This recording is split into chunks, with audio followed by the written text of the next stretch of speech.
The Eyes of Texas was not written with any racist intent.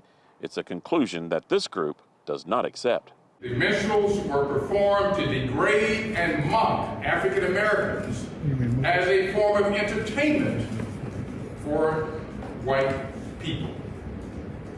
That is as racist as it gets. This coalition of state lawmakers, students, and activists Monday was at the state capitol calling on the university to reconsider keeping the song. They also presented several other demands.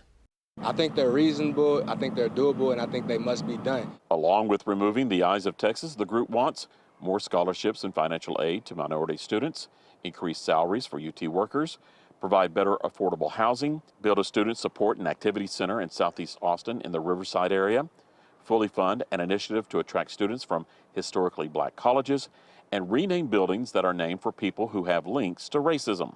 You've affected me. If you affected anyone in a negative way, then you shouldn't be recognized for that. Though you make great contributions, that should still be on record that you've still held people back at some point. The group is calling on school administrators to fulfill a promise to reconsider the decision if new evidence comes to light.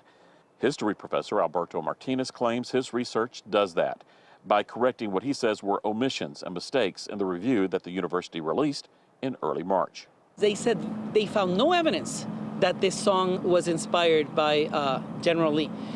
So they say very likely. So now I showed with letters from the Civil War that it was inspired directly by words of General Lee and about General Lee, words that were not quoted in the report, words that show no echo in the report. So that's one thing. The Legislative Black Caucus has agreed to take the request and the fight to the 40 acres.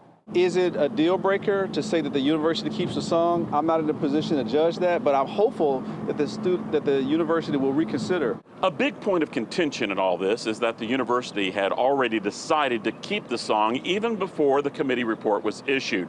And the chairman of the committee acknowledged there will be those who will never be satisfied with it.